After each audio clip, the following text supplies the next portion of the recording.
Episode 5 की starting में हम अपने एमसी को देखते हैं जो कहीं जाते हुए कहता है इस होर्डिक सिस्टम के अकॉर्डिंग उस अर्थ ड्रैगन बिस्ट का घोंसला इधर ही कहीं होना चाहिए। इतना कह के वो एक गुफा के सामने लैंड करते हुए कहता है ऐसा लगता है जो इन्वेस्टिगेशन टीम है वो इस प्लेस को फाइंड नहीं कर पाई है और कोई एवरेज पर्सन ये सोच भी नहीं सकता कि इस जैसे जगह पर कोई ट्रेजर भी हो सकता है। चाओ फैमिली रियली में काफी ज्यादा पावरफुल है जो वो इस जैसे प्लेस को इन्वेस्टिगेशन टीम से हाइड कर सकती है। जिसके बाद वो उस गुफा के अंदर जाने लगता है जहां वो कहता है मुझे 10 मिनट से भी ज्यादा हो गया चलते चलते, लेकिन अभी तक मैं इसके एंड पॉइंट तक नहीं पहुंचा। कहीं किसी ने यहाँ पर कोई फॉर्मेशन या बैरियर तो नहीं सेटअप किया है उस 10,000 ईयर स्प्लिट एसेंस को हाइड करने के लिए। तभी उसका सिस्टम विंडो उसे उसकी राइट साइड के दीवार को टच करने को कहता है, जिस पर हमारा एमसी भी ऐसा ही करता है, जिसके टच करते ही वहां पर एक बैरियर फॉर्म हो जाता है जो देखकर हमारा एमसी कहता है यहाँ पर रियली में एक बैरियर है, लेकिन क्या इसे किसी पर्सन ने सेट किया है या ये नेचुरली फॉर्म हुआ है। खैर जो भी हो, मेरा जो होर्डिंग सिस्टम है वो रियली में काफी ज्यादा ग्रेट है जो फॉर्मेशंस और बैरियर को भी इसीलिए ब्रेक कर सकता है। इतना कह के वो उस बैरियर के अंदर चला जाता है जहां हम देखते हैं उसके सामने वो 10,000 साल पुराना स्प्लिट एसेंस होता है जिसके ऊपर इस स्प्लिट एसेंस का स्प्लिट बॉल फॉर्म हुआ होता है, जो देखकर हमारा एमसी कहता है हेवन और अर्थ से बोर्न हुए ट्रेजर में खुद के स्प्लिट होते हैं, ये काफी ज्यादा यूनिक होते हैं, तो मैं इसे अभी के लिए अपने पास ही रखता हूँ। यहाँ से बाहर जाने के बाद मैं इसके बारे में थोड़ा स्टडी करूंगा। फिर वो उस स्प्लिट एसेंस को देखते हुए कहता है बुक के अकॉर्डिंग इसे एब्जॉर्ब करने के लिए आपको इसके अंदर बाथ लेना पड़ेगा। इतना कह के वो अपने सभी कपड़ों को उतार के उस स्प्लिट एसेंस पूल में कूद जाता है, जिसके थोड़ी देर बाद वो उस स्प्लिट एसेंस को एब्जॉर्ब करके बाहर आता है और अपने विंड एट्रीब्यूट को देखते हुए कहता है ऐसा लगता है ये विंड एट्रीब्यूट मेरे बॉडी के साथ पूरी तरह इंटीग्रेटेड हो गया है और मेरा बॉडी का वेट वो भी कम हो गया है। अगर ऐसा है तो मेरे दूसरे टैलेंट और फिजिक वो भी काफी ज्यादा चेंज हो गए होंगे। इतना कह के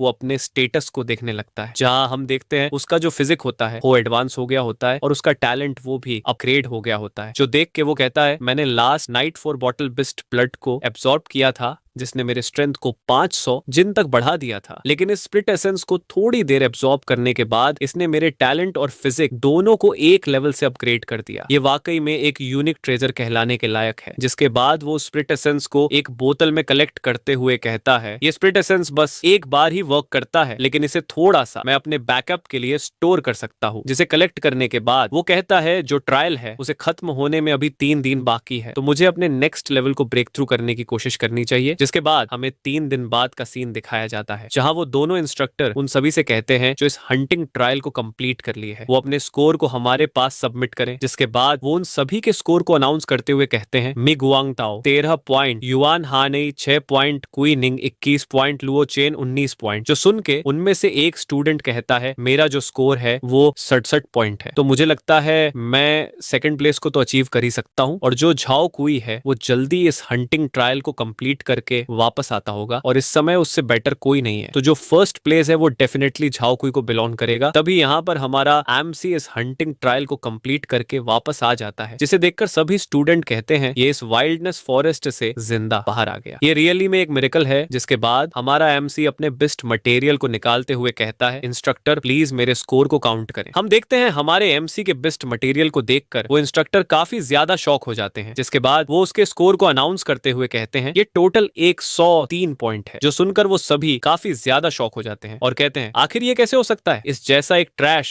इतने सारे पॉइंट को कैसे ला सकता है। जिसके बाद वो इंस्ट्रक्टर कहते हैं जो हंटिंग ट्रायल का टाइम है वो ओवर होता है। तभी कुछ स्टूडेंट्स कहते हैं जो झाओ कुई है वो अभी तक इस हंटिंग ट्रायल से बाहर नहीं आया है, कहीं वो किसी ट्रबल में तो नहीं पड़ गया है। जिस पर इंस्ट्रक्टर लिन हमारे एमएससी से कहते हैं क्या तुमने झाओ कुई को इस वाइल्डनेस फॉरेस्ट में कहीं देखा है। जिसपे हमारा एमएससी कहता है नहीं मैंने झाओ कुई को नहीं देखा। जो सुनकर इंस्ट्रक्टर लिन गुस्से से कहते हैं तुम सच नहीं बोल रहे, आखिर तुम्हारे पास इतने सारे बेस्ट मटेरियल कहां से आए। जिसपे हमारा एमसी कहता है ऑफ कोर्स इन सभी को मैंने किल करके इनके मटेरियल को ऑब्टेन किया है। तभी वो दूसरे इंस्ट्रक्टर लिन से कहते हैं आप शांत हो जाइए, चूमू के एबिलिटी के हिसाब से ये इसके लिए इम्पॉसिबल है कि ये झाओ कुई को किल कर पाए। जिसपे इंस्ट्रक्टर लिन कहते हैं तुम सही कह रहे हो, अगर ऐसा है तो मैं ये अनाउंस करता हूँ कि इस हंटिंग ट्रायल का जो फर्स्ट विनर है वो चूमू है। जिसके बाद वो कहते हैं मुझे लगता है इस फॉरेस्ट में कोई पावरफुल बिस्ट है जो झाओ कुई को किल कर दिया, तो तुम सब अभी के अभी यहाँ से चले जाओ और जो इस हंटिंग ट्रायल का रिवॉर्ड है उसे एकेडमी में डिस्ट्रीब्यूट किया जाएगा। फिर वो हमारे एमसी से कहते हैं जाओ कोई इस फॉरेस्ट में मारा गया और तुम सबसे लास्ट में इस फॉरेस्ट से बाहर आए हो, तो जो जाओ फैमिली है वो तुम्हारे ऊपर सबसे ज्यादा शक करेगी और तुम्हें टारगेट करने की कोशिश करेगी। तो तुम एकेडमी से रिवॉर्ड रिसीव करने के बाद कुछ दिनों तक अपने घर में ही रहना, जिसके बाद यहाँ से सीन कट होकर हमें जाओ फैमिली के ओल्ड मेंशन का सीन दिखाया जाता है, जहां हम जाओ फैमिली के पैट्रियार्च चाओ चेंग को देखते हैं, जो किसी से कह रहे होते हैं तुम कह रहे हो कि चाओ कुई यानी मेरा बेटा उस हंटिंग ट्रायल में मारा गया और इवन उसका एक बोन तक भी नहीं बचा। हम देखते हैं ये जाओ फैमिली का एक सर्वेंट होता है कि न्यान, जो मार्शल अप्रेंटिस के अर्ली स्टेज का एक्सपर्ट होता है, जो कहता है एकेडमी के इंफॉर्मेशन के अकॉर्डिंग यंग मास्टर का बॉडी किसी बिस्ट ने डिवोवर कर लिया है। लेकिन ये काफी ज्यादा स्ट्रेंज है। हंटिंग ट्रायल का जो फर्स्ट विनर है वो एक ट्रैश है जो कल्टीवेट नहीं कर सकता और उसका यंग मास्टर के साथ कुछ कंफ्लिक्ट था, जो सुन के जाओ फैमिली के पैट्रियार्च कहते हैं एक ट्रैश वो फर्स्ट प्लेस पर कैसे आ सकता है। यदि जाओ कुई का डेथ रियली उस लड़के से रिलेटेड है तो वो सीक्रेट आइटम जो मैं जाओ कुई को फाइंड करने को कहा था वो जरूर उस लड़के के पास होगा। जिसके बाद हमें चेन सिमी को दिखाया जाता है जो कहती है मैं वापस आ गई, लेकिन वो देखती है कि चूमू वहां नहीं होता है, जो देखकर वो कहती है ये पहले से काफी ज्यादा डिफरेंट है। पहले वो कभी भी कुकिंग नहीं करता था लेकिन अब वो हर रोज कुकिंग करता है, वो पहले से काफी ज्यादा बदला सा लग रहा है। फिर वो कहती है एकेडमी का जो वाइल्ड हंटिंग कंपटीशन है उसके लिए बस एक महीना ही बचा है, तो मुझे किसी तरह करके मार्शल आर्टिस्ट लेवल को ब्रेक थ्रू करना होगा जिससे कि मैं उस 2 हेडेड पाइथन को किल कर सकूं। तभी वो किसी चीज को देखकर शॉक हो जाती है और कहती है ऐसा लग रहा है ये किसी इलेक्ट्रिक से बर्न हुआ है, लेकिन ये इधर कब हुआ। जिसके बाद हमें इस स्पेस की आउटसाइड एरिया का सीन दिखाया जाता है जहां हमारा एमसी अपने स्टेटस को देखते हुए कहता है मुझे 1 महीना हो गया उस हंटिंग ट्रायल से वापस आए हुए और जो मेरा बेसिक स्ट्रेंथ है वो 9900 जिन तक पहुंच गया है। मैं बस एक स्टेप दूर हूं मार्शल आर्ट लेवल को ब्रेक थ्रू करने में, लेकिन पिछले 10 दिनों में मेरे कल्टीवेशन में कोई भी इंप्रूवमेंट नहीं हो रहा है। ऐसा लगता है कि मैं मार्शल अप्रेंटिस के बॉटम नेक तक पहुंच गया हूं, तो मुझे जल्द ही किसी तरह मार्शल आर्ट लेवल को ब्रेक थ्रू करना होगा। जिसके बाद वो एकेडमी से मिले हुए उस प्रोजोन लेवल मार्शल स्किल को देखते हुए कहता है इस स्किल का नाम फ्लैश स्टेप है और इसे यूज करने के लिए मुझे मेरे एलिमेंट एनर्जी को अपने पैरों में गैदर करना होगा, जिसके बाद इस एनर्जी को अपनी बॉडी के आसपास फैलाना होगा। इतना कह के वो उस स्किल की प्रैक्टिस करने लगता है, लेकिन इसका जो बैलेंस होता है वो डिसबैलेंस हो जाता, जिससे वो गिरने लगता है। लेकिन वो अपने आप को संभालते हुए कहता है इस स्किल को प्रैक्टिस करने के लिए न केवल मुझे अपनी एलिमेंट एनर्जी को कंट्रोल करना होगा बल्कि मेरे ब्रीथिंग एंड बॉडी इसे भी अच्छे से कंट्रोल करना होगा। ये स्किल किसी ऑर्डिनरी पर्सन के लिए काफी ज्यादा हार्ड है, लेकिन मेरे पास विंड एट्रीब्यूट तो ये स्किल मेरे लिए परफेक्ट है। इसे पूरी तरह मास्टर करने के बाद ये एक शॉर्ट डिस्टेंस टेलीपोर्टेशन की तरह काम करेगा और इवन ये इल्यूजन इफेक्ट और आफ्टर इमेज भी क्रिएट कर सकता है। ये शॉर्ट रेंज कॉम्बैट के लिए काफी ज्यादा हेल्पफुल है। जिसके थोड़ी देर बाद वो कहता है आज के लिए ये काफी है, मुझे इसे जल्द ही मास्टर करना होगा। तभी वो किसी के प्रेजेंस को फील करता है और पीछे हटते हुए कहता है तुम कौन हो। हम देखते हैं वो पर्सन हमारे एमसी से कहता है तुम चुमू हो, क्या मैं सही हूँ? मैं ओल्ड मैन न्यान हूँ, मैं यहाँ अपने मास्टर के ऑर्डर पे तुम्हें एक मीटिंग के लिए इन्वाइट करने आया हूँ। जो सुन के हमारा एमएससी उससे कहता है मैं तुम्हारे मास्टर को नहीं जानता और ना ही जानना चाहता हूँ, तो अब तुम ये से जा सकते हो। जिसपे वो ओल्ड मैन कहता है मेरे जो मास्टर है वो जाओ फैमिली के पैट्रियार्च है, जाओ चैंग, जिनका स्ट्रेंथ मार्शल आर्टिस्ट के लेट स्टेज पर है, जो जल्दी ही मास्टर मार्शल लेवल को ब्रेक थ्रू करने वाले हैं। जिसके बाद वो इस लुयांग बेस के स्ट्रॉन्गेस्ट प्रेजेंस में से एक होंगे, तो क्या तुम उन्हें थोड़ी रिस्पेक्ट नहीं दे सकते? जो सुन के हमारा एमएससी सोचता है जाओ फैमिली के पैट्रियार्च जाओ चैंग, जो जाओ कुई का फादर है, ये रियली में ट्रबलसम है। ऐसा लगता है जो जाओ फैमिली है वो मेरे ऊपर अपने आइस को लगाए हुए हैं। जिसके बाद वो उस ओल्ड मैन से कहता है यदि तुम्हारे मास्टर यहाँ पर्सनली आए होते हैं तो मैं उन्हें थोड़ी रिस्पेक्ट देता, लेकिन तुम मेरे रिस्पेक्ट के लायक नहीं हो। जो सुनकर वो ओल्ड मैन हमारे एमसी पर अटैक कर देता है, लेकिन हम देखते हैं वो हमारे एमसी का क्लोन होता है। जो देखकर वो ओल्ड मैन कहता है ये प्रोफाउंड टेक्निक तो हंटिंग ट्रायल का रिवॉर्ड था, तो तुमने इसे इतनी जल्दी मास्टर कैसे कर लिया? तभी वो कहता है ये विंड सैटरिंग ब्लेड तो यंग मास्टर जाओ कुई का है, तो ये तुम्हारे पास कैसे आया? इसका मतलब पैट्रियार्च सही थे, जो यंग मास्टर का डेथ है वो तुमसे रिलेटेड है। तभी हमारा एमएससी उसके ऊपर स्लैश अटैक करता है, जिसे देखकर वो ओल्ड मैन कहता है ये स्किल तो विंड पियर्सिंग ब्लेड है, आखिर ये ब्लेड और ये स्किल तुम्हारे पास कैसे आया? आखिर तुमने मेरे यंग मास्टर के साथ क्या किया है? इतना कह के वो अपने मार्शल सोल से हमारे एमसी के ऊपर अटैक कर देता है, जिसे हमारा एमसी अपने ब्लेड से उसके अटैक को ब्लॉक करता है और कहता है तुम ये जानना चाहते हो कि तुम्हारा यंग मास्टर कहाँ है, तो मैं तुम्हें भी वही सेंड कर देता हूँ, जहाँ जाने के बाद तुम उससे पर्सनली पूछ लेना। तभी वो ओल्ड मैन हमारे एमसी के ब्लेड वेव को ब्रेक कर देता है और कहता है ये मेरे लिए एक अपॉर्चुनिटी है इसके ऊपर क्लोज रेंज अटैक करने का। लेकिन हम देखते हैं हमारा एमएससी हंसते हुए कहता है मैं इसी का तो वेट कर रहा था। हम देखते हैं हमारा एमएससी अपने लाइटिंग को यूज करके उस ओल्ड मैन के सर को ग्राउंड में धसा देता है, जिसके थोड़ी देर बाद हम देखते हैं वो ओल्ड मैन वहां पर मर चुका होता है। जिस पर हमारा एमसी कहता है मेरा जो स्ट्रेंथ है वो किसी मिड स्टेज या किसी लेट स्टेज मार्शल आर्टिस्ट के कंपेरेबल है। तो इस जैसे अर्ली स्टेज मार्शल अप्रेंटिस मेरे सामने डिफेंसलेस है, लेकिन जाओ फैमिली का पैट्रिया जाओ चैंग मेरे ऊपर कभी भी एक्शन ले सकता है। तो मुझे जल्द से जल्द अपने पावर को बढ़ाना होगा, जिसके लिए मुझे वाइल्डनेस फॉरेस्ट के डिपेस्ट एरिया में जाकर अपने रिलम को ब्रेक थ्रू करना होगा। और इसी के साथ हमारा आज का ये एपिसोड कंप्लीट होता है। तो मिलते हैं एक और वीडियो में, तब तक के लिए वीडियो को लाइक और चैनल को सब्सक्राइब कर दीजिए। धन्यवाद।